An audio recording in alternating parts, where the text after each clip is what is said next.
Welcome back to the channel, everyone, and today we'll be watching another internet historian video. This one is Too Fancy, Too Furious. It's all about wine. The last one we did on this part of the series was the theater one, which I thought was pretty entertaining. Although part of the theater one didn't make any sense to me because certain sections had nothing to do with theater, but whatever. That's the internet historian for you. It was still all interesting. I still think Habbo Hotel was definitely interesting, and the conventions were good. But yeah, let's get into this one. As per usual, go to the Internet Historians page, watch it there first, subscribe to them. You're welcome to subscribe to me if you really want to. And then the originals will be down in the description. As for everything else, I ramble on about everything I see in the video. And that's up to you if you like it or not. Come here, little fella. I want to tell you a secret. I'm just like you. Liar. You started this channel at random and have 5 million subscribers. We're both down here in the dirt. Mine just happens to be imported. Yeah, there we go. You are fighting in traffic, and I am fighting charges of trafficking. We're so... Yeah, okay, that's a whole different category right there. Holy crap. I was not expecting that. similar. You're working a 9-to-5 job, and I am having to look at that. We're both going through it. So don't hate me. I'm not the problem. It's the wine snobs. They're the ones that look down on you. Wow, they chose the perfect cutouts for this. And frankly, I don't blame him. No, he's learning. Listen, let me pull you up by your bootstraps. Oh, yeah. Man, I hate that saying. I don't know if anyone's ever known the origin of that saying was you physically cannot pull yourself up by your own bootstraps. You're supposed to ask someone for help pulling you up by your bootstraps. But now the saying completely means the opposite of the original. If I made you my little Pygmalion, that's a reference that you wouldn't get. No. You know what? Perhaps I shall make a series of videos that will give you some sort of clue about fancy things. Yes, that's what I'll do. Something to give you just enough information to bluff your way through a fancy dinner. I honestly wish the Internet Historian released one video a week, but but the videos they do release are fantastic, so I guess I can survive once every 6 months. Did you know that Da Vinci painted the Mona Lisa?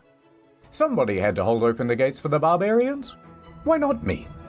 So let's do it. Let's look at wine, the Mountain Dew of upper society. That looks disgusting. With wine, there is only one rule. Kill or be killed. Okay. And if you want to survive the night, here are 6 things you should know about wine. To you muggles, the words on these bottles must seem like a mystery. Pie not no ire? But us landlords, Oh, God. All right. we, the pink Himalayan salt of the earth, we know what they mean. They are grape names. Look upon this grapevine. It makes grape berries. Now, there are many different species of grape berry. And whatever the berry... It's funny is I'm in an HOA area, and we have actually a vineyard in our HOA at the clubhouse. We had some lunatic, not neighbor, well, I guess they're a neighbor, a lunatic homeowner who lives nearby, like next to the clubhouse, freaking out about the weeds in the at the clubhouse. And they were actually, like full sets of trellis with actual vines on it with grapes on it in the summer. They were freaking out about the weeds. And I'm like, and it was this whole meeting and it was a whole nightmare and it was crazy. And everyone's like, they're grapes. You live in wine country. And they're like, no, get rid of the weeds. They look awful. And they're like, okay, you're going to apparently spend like $100,000 to replace everything. And they're like, no. And I'm like, it was just this literal insanity that went on and stretched on for 3 weeks. Do not live in an HOA. It doesn't matter if the HOA in this case was right. Very species is will determine the type of wine. This is Chardonnay, so it will make Chardonnay. Merlot grapes, they make Merlot wine. Technically, it's a little more complicated because many wines are blends. Yeah. So it's rare. It's definitely rare when, well, not rare necessarily.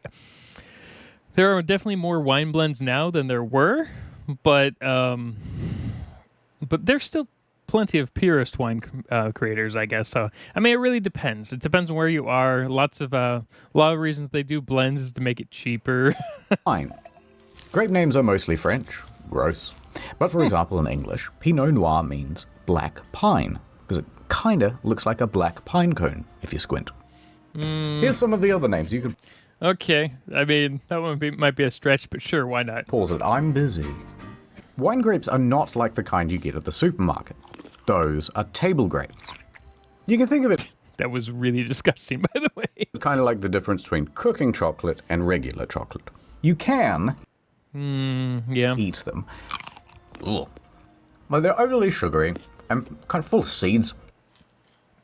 Okay, so they have giant seeds in wine grapes. Didn't know that.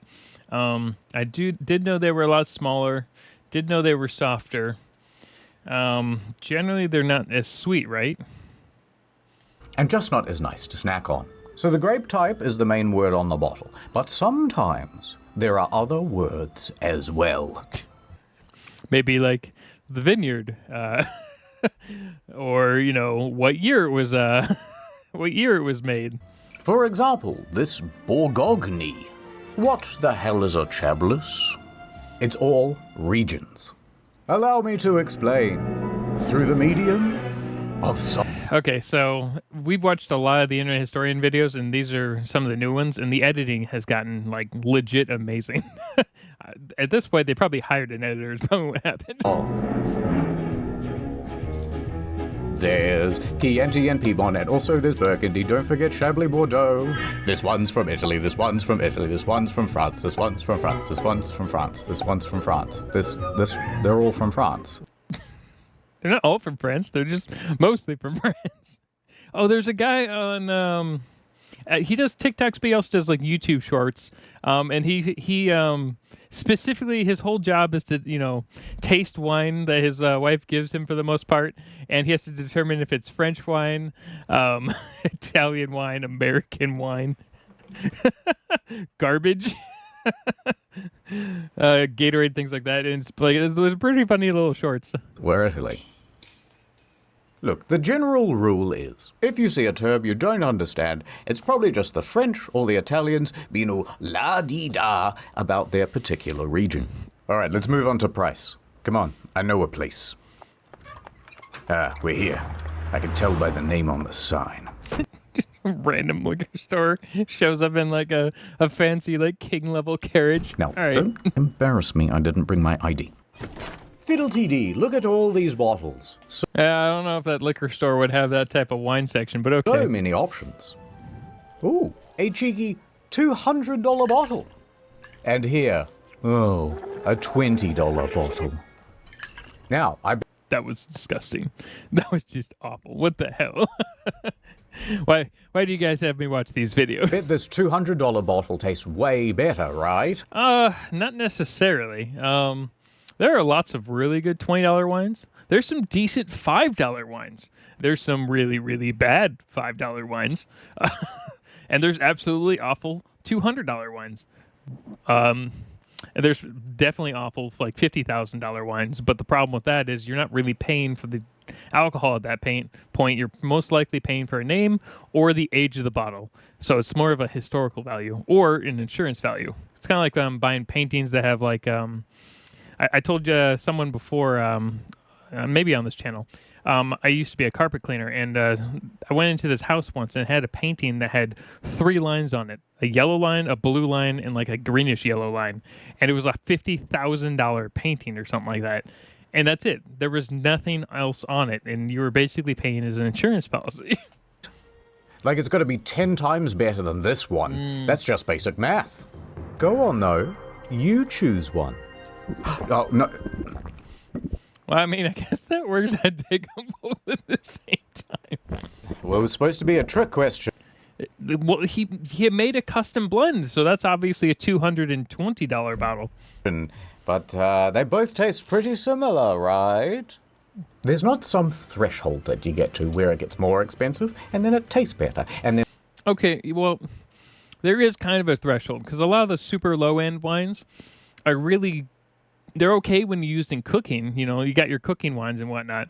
But there is generally a difference, though, between a $1 bottle of wine and a $100 bottle of wine, just from, you know, smoothness in general. But, you know, it's all right, fine. then more expensive again, and it tastes even better until it gets so expensive and so incredible that it's like nothing you've ever had before. But yeah, he's generally right. There's not really a massive difference between probably a $100 bottle of wine in most cases and a $100,000 bottle of wine, except the $100,000 bottle of wine probably tastes worse depending on how it was stored. It could be amazing, but you know the only main expensive wines are going to be the current wine crafters that create like special blends, and they only make limited amounts of bottles. So, for instance, if they're like an expert winemaker and they make 100 bottles a year, then it might be really, really good wine at $10,000 a bottle versus, you know, another winemaker that makes 100,000 bottles a year for $5 a bottle. So, because they're probably not going to be paying as much attention to the individual bottle and process. They're going to be focusing on mass production, right?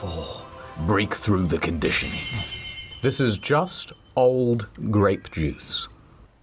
Now, if you're a little bi-curious about a more expensive bottle, sure, why not? Gold letters grace the label, hand engraved by goldsmiths. Famed wine critics described the taste as mind-boggling. But realistically, after about $60, the flavor doesn't get much better.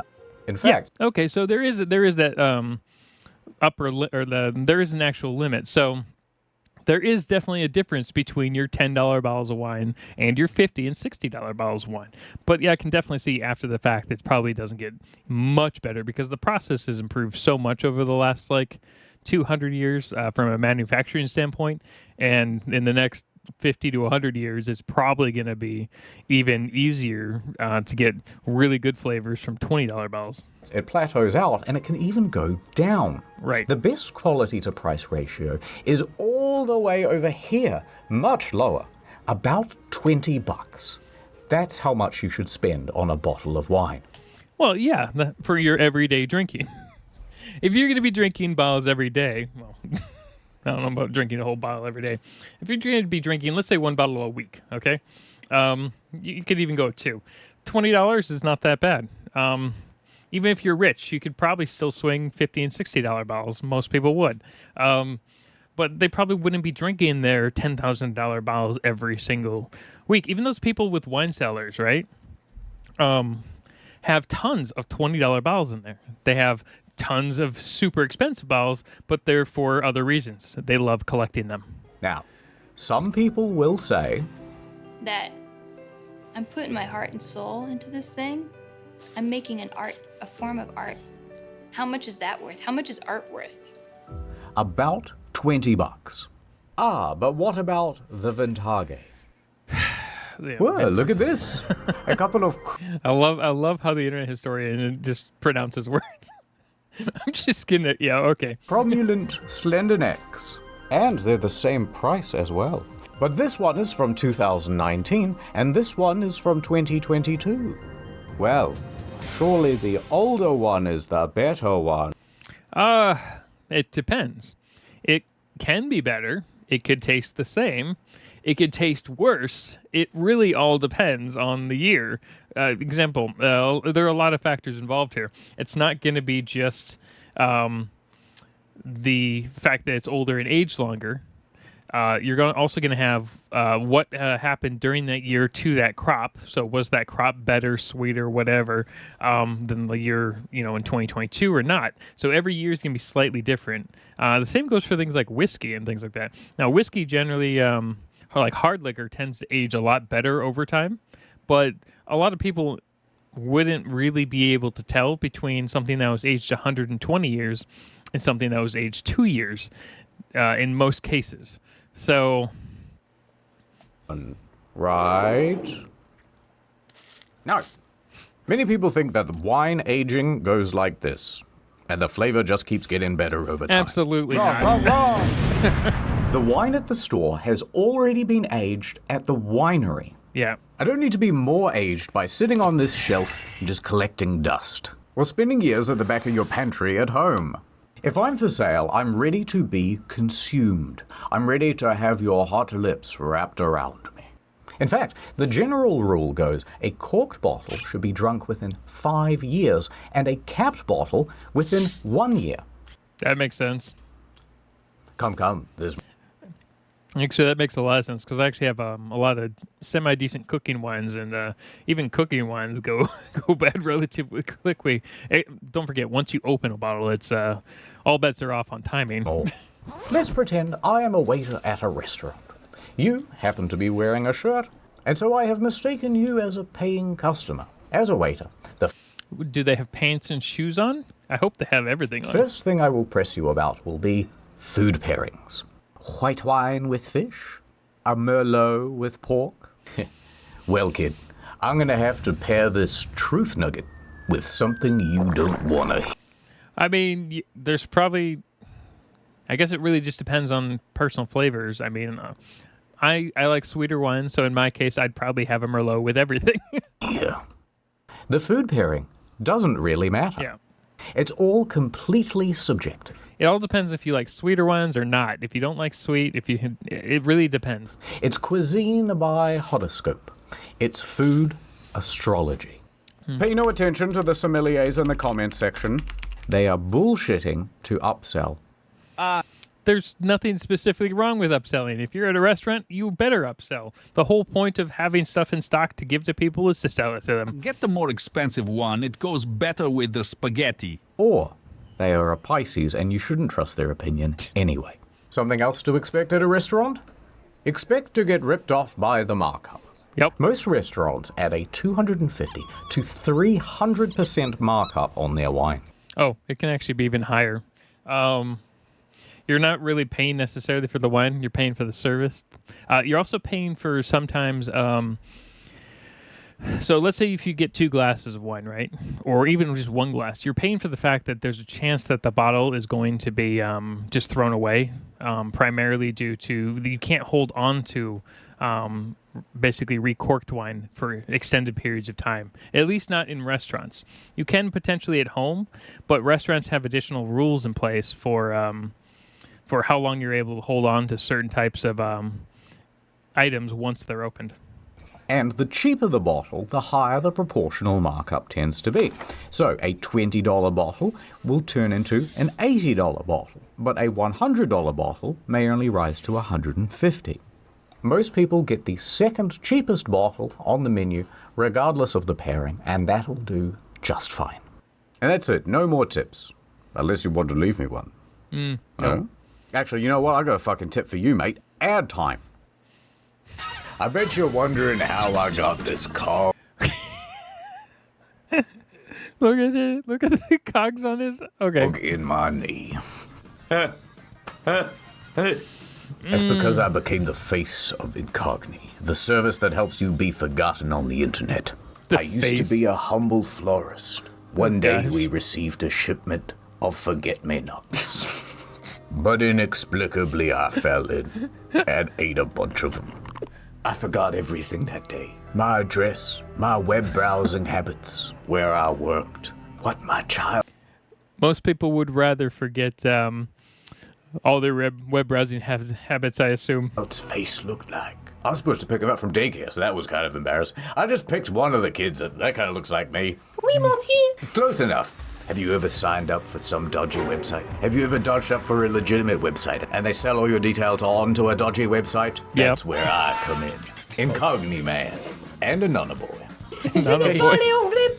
There are data miners out there, data collectors, creating big servers all around the world. So the only downside of that is Incogni then has all the access to all your information, and hopefully their servers aren't hacked, because we don't 100% know if Incogni themselves keep data, regardless of what they say. They say they don't keep any of the data, but they do have to keep some of the data in order to keep track of finding stuff for you. So keep that in mind. They take your name, your address, and your IP, and together they make a big profile, and that lives forever. I am here to send them annoying legal notices to tell them to f*** off. Take Steve off your database. European law this, American law that. Well, okay, I can see that being a European law.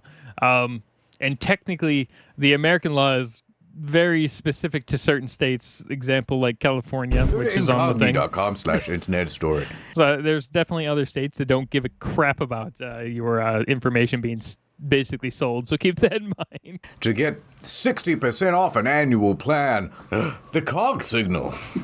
Cock signal. I swoop into the data centers. Legal notice. I like how he's like laughing throughout this too. This is great. Tangle up their processes with admin. Who are you? I don't know. Oh, wait a minute. Incogni nam. Go There to we go. incogni.com/internet historian. Ah, Incogni man. Why does your NordVPN man look so unique? Remember me? Yes. No. Who's the kid? Oh, that's a good Just keeps getting new kids. deal. Ad over. Welcome to the... I kind of want to just actually one of the channels that we've been recently watching are ads from like the 1970s. We're gonna keep watching some more of those soon. So yeah, we'll get into that. The wine underground. We have our meetings here because it stays at a very pleasant temperature. You know, us wine masons, we control everything. We are few, but many. That doesn't make sense. Look at the back of this bottle. See the No Fat Chicks logo? Dude. At least I look gluten-free and vegan. Totally didn't notice We that thing. put that there. Yeah. It is the symbol of our organization. We have a dirty finger in every glass of government and corporation stuff. If you cross... Well, yeah, because a lot of the people who have lots of wine, primarily expensive wine and cellars, are rich beyond belief, and obviously have a mind to keep politics in their back pockets. us. Oops. Perhaps you'll have a little accident. No. Last year, little upstart tried to make wine actually taste good. You know, like how grape soda does. Cut him up so good he had to get stitches. We caught one reporter trying to dig around into our operations. We all know... How did you actually find like someone to do like stitching up a grape? Was that a grape? That was really weird. know how that one ended. With an airstrike. All right, my little juice box. I'm going to let you in on a secret. Are we gonna be the wine underground? Is this gonna be like murders due to like backdoor wine sales? Why is champagne called champagne? Well, I'll tell you. It all began in 1668. In the Abbey of St. Peter in northeast France, there's something spooky going on. It's springtime, and in the cellar where they keep all the wine, bottles would suddenly, unexpectedly, Disappear? explode. Oh, okay. Now, this was especially common during morning mass. Ho ho, that's a bad omen. Sometimes the explosions would cause little chain reactions, and bottle after bottle would break down the line, ruining the majority of the crop. I mean, I assume it is going to be due to temperature fluctuations. I assume that's what it was, right? The peasants were frightened and also parched. Sacre Bleu, les wine. What is happening? The monks would refer to this as the devil's wine. Le wine is cursed. Look, Is this God, from he a must be game? anger at us. We need a hero. In walks Dom Perignon. He is just the man for the job. A Benedictine monk at the abbey. He's got a new role, the cellar master. And it's his mission to find out what the hell is going on here. So Dom starts looking at all the bottles. And what he figures out pretty quickly is that the wine itself is releasing gas. The gas builds up pressure, and why that is happening, he doesn't know. I mean, could it be poor corking? It could be that. But it's his job to stop it. So he gets to work, trying all sorts of things to stop his mortal enemy. The bubbles. In the first year, he tried insisting that only the youngest grapes be picked. Okay, so obviously not going towards the fact that it's probably something to do with the bottle and the temperature, but all toward it's got to be the grapes. huh? Perhaps this will stop your bubbles. And it didn't. The next year, he changed up how the grapes were pressed. Push harder, we'll squeeze out the bubbles. Son of a bitch. He tried picking the grapes very early in the morning and no other time. Nope. Weird. And on and on. The bubbles would win the battle every year. For 8 long years, he tried all sorts of different things. Okay, I love the the Soda Stream screw ups. Those are hilarious. And no strategy worked. No, the bubbles. Eventually, he was at the point of almost giving up. Until one day, hey, what if the wine is still fermenting? So he takes a couple of the bottles and he opens them and, it is. We ferment the wine. Once it's done, it goes into the bottle. How does it then start fermenting again? How is that possible? And here the mystery was solved. So it turns out, in North France, they have very fast-changing seasons. And Okay. owing to that, the yeast doesn't actually get time to do its job. Oh, okay, so it's a little bit different than what I was thinking. Instead, it would get cold very quickly in the winter, and all the yeast would go dormant. Then the winemakers would go, oh, brilliant, fermentation slowed down, it must be done. They would then bottle it, and they would store it. But once summer came back around, the process It would reset. Okay, so I assume in this case, do they just do 2 years now? would spring back to life, and carbon dioxide would build up, and... Okay, he thinks, I cannot change the climate. Perhaps I shall not win the war against the bubbles. Now, the bubbles are his enemy, and he has another enemy. The English. Therefore, the enemy of his enemy or something. Anyway, he starts talking to the English. I love it when people pull up Sun Tzu comments, but they're like not Sun Tzu comments. In this case, they're just like made up, but that's so funny. And he goes, hey, how do you guys stop your bottles from exploding? And the British go, You what, mate? Cool. Well, peep at how thin the bloody glass be in it. Thin glass is the problem.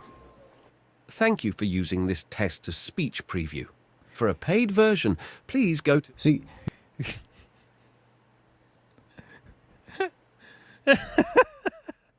Okay, that was funny. the English have created new coal-fired bottles with much thicker glass. Then they put a cork in the top, and it allows them to make very foamy beer. That's right, he could just use thicker bottles and he won't have to worry about stopping the bubbles at all. So Dom goes running back to France. He's panting, he's sweating, and there's bits of brie on his shirt. He's going, better bottles, better bottles. Everyone's confused and terrified, but they give it a shot. And there it was. The people of France loved it. I love this new style. People complain about people stealing stuff on YouTube all the time. Well, guess what? People steal stuff from each other all the time in every country, in every decade, in every year. Even the French royals were enjoying new wine, TM. He even started adding extra yeast and sugar to really get the bubbles going.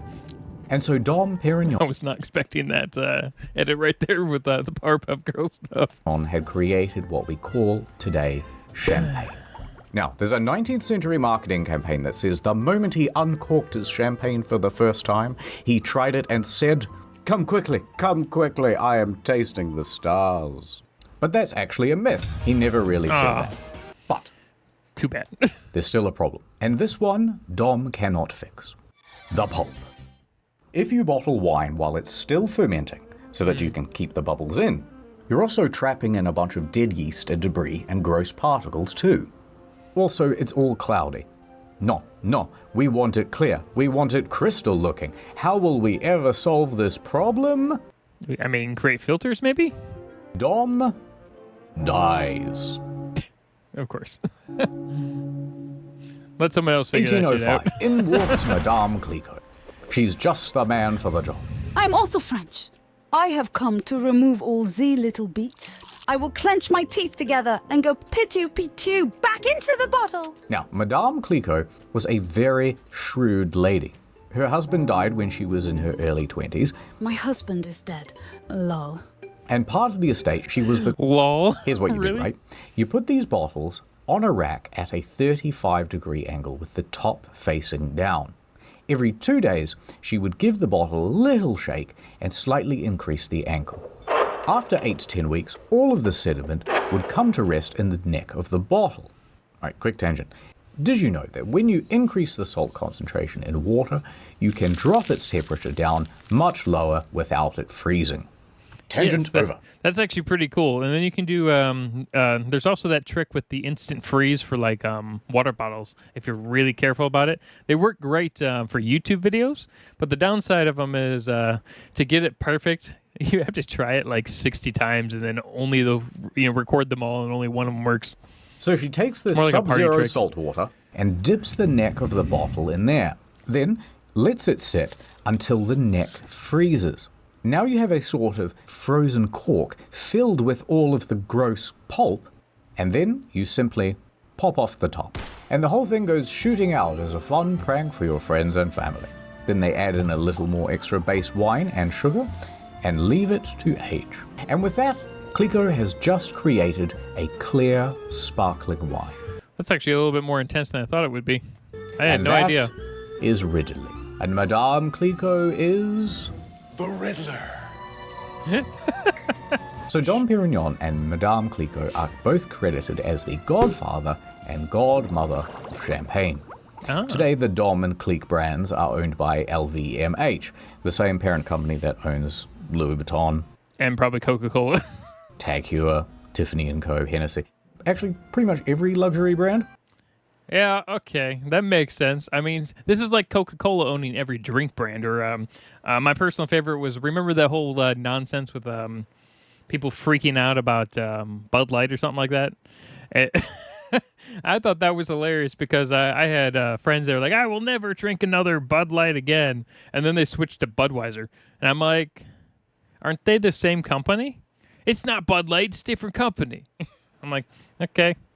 All right, I'm pretty sure it's the same company. But why is it called champagne? Well, that's because it comes from the Champagne region, you dummy. Yeah, And of course. anything else with bubbles is just sparkling wine. Yeah, I guess, but I mean, and now they won't call it champagne. They'll call it sparkling wine, but they're gonna call it sparkling wine, but with the location regardless. You're gonna just hear like Napa Valley or something for the U.S. Although a lot of people wouldn't consider wine in the U.S. wine. Now, it is getting better in the U.S. But there's still that ingrained difference to people who will only think their country or stuff from people who've been doing wine for hundreds of years better than anyone who's ever done it, right? Fun stuff. Oh, it's you. I was just looking out over the sunset. You know how it is. Thinking about stuff that happened in the past. I remember it all too well. Yeah, I don't know. No one knows how the past works. Everyone in every country's terrible at history. Well, it was literally 1984. Okay, that passed, huh? I was walking home with my parents from the opera. Come on. Oh gosh, is this a Batman reference? Keep up. We're nearly there. Hey, let's take a little shortcut, they said. We can cut through here. We were walking down a well-lit alleyway. It was nothing but quaint restaurants and bistros. It actually looks like a nice quaint alleyway. I kind of want to go to a restaurant now. Then suddenly, a man holding a bottle of Shiraz came out of nowhere. "Just a tipple," he said. I was terrified. I knew nothing about wine. "Go on," he said. My hands were shaking, knees weak, arms heavy. Complex aroma, wouldn't you say? I could totally see some restaurateur doing that, just like, or some random chef. It's just walking up an alley. Come on, try it. Very good tannins? Oh, really? Yep. What's a tannin? I don't know. My parents died from embarrassment right there on the spot. Yep, there we go. This is how Batman should have started. I'm sorry, Daddy. Just a tipple. It's too late for me, but I don't want the same thing to happen to you. That's why we have to learn about how to serve wine. So you've bought a bottle of wine to show your friends and family how successful and sophisticated. Just grab a hammer and shatter the top. That would work perfect, right? That's exactly how it should work. You are. Did you know that Da Vinci painted the Mona Lisa? So let's go through how to serve the big three. I thought it was Dan Vinci, not Da Vinci. I'm kidding. White, red, and champagne. Let's say you've bought champagne. Okay, that's pretty funny. That bottle goes in the fridge. Champagne is served cold always. To open, peel off the foil and do not aim it at your face. Then twist off the metal thing. If you want people to think you're fancy, use the proper word, muselet. Muselet. It helps to contain the pressure. Again, don't aim this thing at your face. It's really worth repeating. The PSI inside a champagne bottle is 70 to 90. That's pretty high, That puts it in actually. the same league as a nail gun. So the cork comes out at about 50 miles an hour. Yeah, I mean, imagine if your mouth is open. They could just go straight to the back of your throat and kill you. And if you're in a house, you want to hold onto it very firmly with your hand. If you're Bezos, or you just won the Grand Prix, fling it over some ladies. But if you want to be really fancy, you can use a sword. This has been a tradition for a couple hundred years, popularized by Napoleon. After each victory, the army would use their sabers to crack one open for the boys. But the sword's just ceremonial. You can use pretty much any blunt object to knock off the top. A phone, a shoe. Why would you ever use a phone? I mean, I guess the waterproof phones, maybe. This fish head. If it's cold, it shouldn't fizz over too much, but you might want to have someone on the side with a ready glass. The glass type should either be a tulip or a flute. And in some cases, a bucket. If you've seen The Great Gatsby, you may notice that they use these. Up until the mid-1900s, people used coupes. That's because, back in the day, excessive effervescence wasn't very cool. So these cups helped actually dispel the bubbles fast. Well, yeah, but with all the people now addicted to things like soda and sparkling water, obviously they're going to want something that holds in the carbonation even more, right? Faster. In fact, sometimes they'd even use a small whisk or a fork to dissipate all the bubbles. Now, there's actually an old myth that the shape and size of the coupe was molded from one of Marie Antoinette's buboes. Interesting. But it's probably not true. Could be true. Let's believe it's true. Eventually, bubbles became a fancy feature, so the flute was adopted. Yeah. They can be made from glass, but preferably they're made from crystal, so that they shimmer as much as possible. And the best flutes would also feature a small rough spot right there at the center of the glass at the bottom to create a sort of tornado of bubbles. That's very Anyway, cool. as you pour, tilt sideways so it isn't all head, and don't pour more than 2/3 full. Done. White wine. I want to pour it, all the way to the top. White wine is best served chilled too. 10 to 15 degrees though, not fridge cold. Use a small glass bowl and pour to about half full. And when you drink, do a little sniff test and, aerate it a bit. Then hold it down low on the stem so your hands don't heat up the liquid. If it's not to your taste, cut it with 50% Sprite and add a few ice cubes. Done. I never heard about that last part. I've never tried it with Sprite. Is that actually a thing? I mean, it might be. Reds. I Red primarily wine cook is with not wine. chilled. It is served at room temperature. When you first open it, you're supposed to let it sit for a while to oxidize. That gives it more flavor. Although, if you don't want to wait, you can just pour it into a decanter. That does the same thing. Yep. To drink from, we want a big bowl on a stick, so you get a full face of the aromas of the grape blood. When you That guy. pour the thing, fill it about 1/3 full. That's pretty much it. However, when it comes to wine snobbery, red wine snobbery is at the top of the Yeah, it Maslow is. Oh, hierarchy. absolutely. Crushed white rock. It's like almost like a rock quarry. Oh my god, shut up. And there's a taste testing thing that people do, and it'll go a bit mental, and it's kind of gross, and it looks dumb. But if you think you're ready for the ultimate test, ready to take the one-chip challenge of enology. See, that's the glass I would expect people to use for any wine. Something that holds an entire bottle or 3. Then here's how you do it. When the waiter comes over, insist on taking a teensy sample. Inspect for color, clarity, and legs. Legs refers to how viscous the wine is. Smell it. Smells like a red wine. Swirl it around on the Waiter's like, I don't give a shit. I just want to leave, damn table, it. making a loud scratching noise so that everyone knows you're a connoisseur. Swirling the wine glass is almost like turning up the volume on the stereo.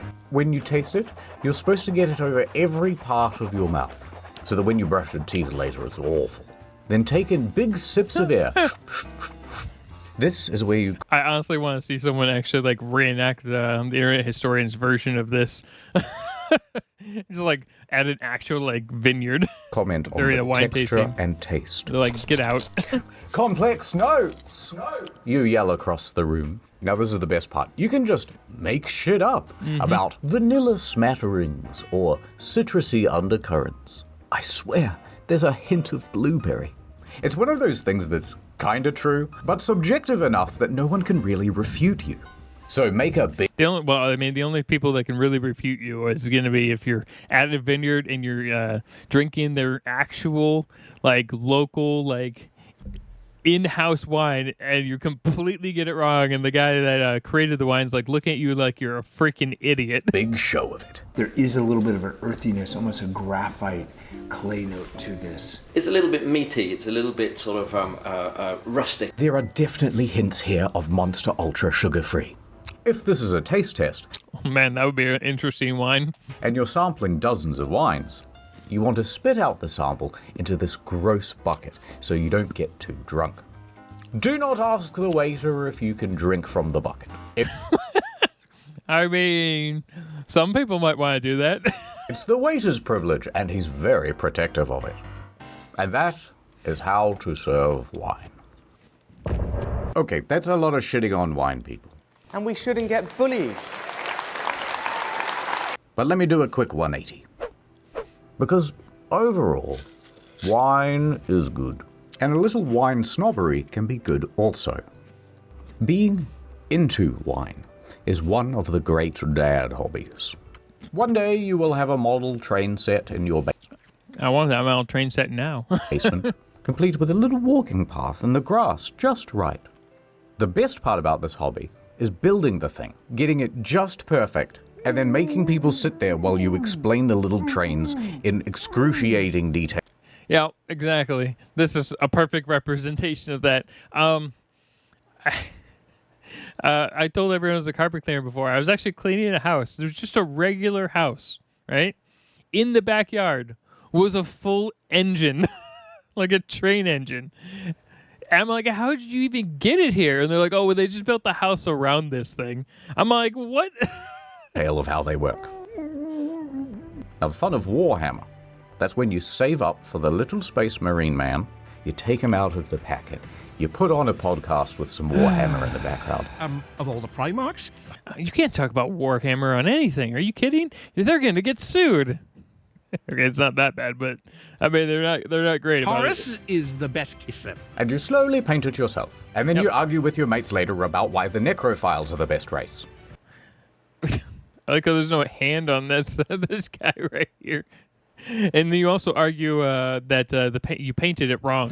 There are people that do spend that. like tens of thousands of dollars on coffee machines and equipment. Yep. And then it takes like an hour to make a coffee. And it's like... Yep, the guy that owns the Margaritaville. You know, that margarita maker?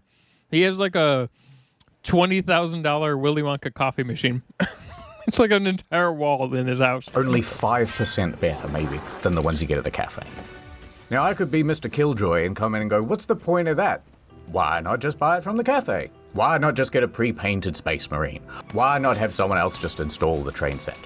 Because it's fun. Because people love hobbies. Then there's no ceremony, there's no fun, there's no hobby. Wine is very similar. They're getting a little bit too obsessive about the thing. And being like... Some lemon zest as well, lemon pith. Super tangy. Is the purpose of wine. Yep. It's the fun of wine. Which is why wine... It's a very expensive hobby for a lot of people. is better than just some old grape juice. And you fucking wine loser snobs, you know what? You're all right. Yeah. And that's about it. There's just one last thing left. The practical. Come on, my little nouveau biche. I booked out a whole restaurant. They serve some of the best blue whale caviar here. All right, you did it. You sat through the whole video without crying. I think this calls for a toast. He's gonna just like chop his hand off. Steady now. Whoop. That was somewhat close. He's probably fine. Uh-oh. Run. Yeah. I can't believe you killed again. But it's okay. I feel like we're becoming close friends who can keep secrets and stuff. And because we're such close friends, I'm gonna keep teaching you things. That's right. You're gonna be just like me. Ooh, that's pretty terrifying. But okay, let's go all in. I just cannot tell which of this is blood and which wine. By the way, this is the second video. If you haven't seen the first one, which is on Fancy at the Theater, go look at. This video stayed on topic the whole time. The theater one dropped off topic like halfway through, which was kind of weird. But this one was definitely on topic the entire time, which is great. At it over here. But there's also Fancy, the Arts on Incognito. That's already live. And there's the next Incognito on its way. Do not forget story mode. Do not forget Incogni. And do not forget to dream. To dream? Or to drink? Oh, man. Both of those were great. And we'll definitely watch the Oddity one and maybe some of the stuff on the other channel. I tried some of the stuff on the other channel, but some of it's really disjointed. So I got to kind of figure out if it's good to actually watch it, because it's kind of like a podcast version in a lot of ways. But maybe it's different for different parts of the video. I don't know. Anyway, have a good day, everyone.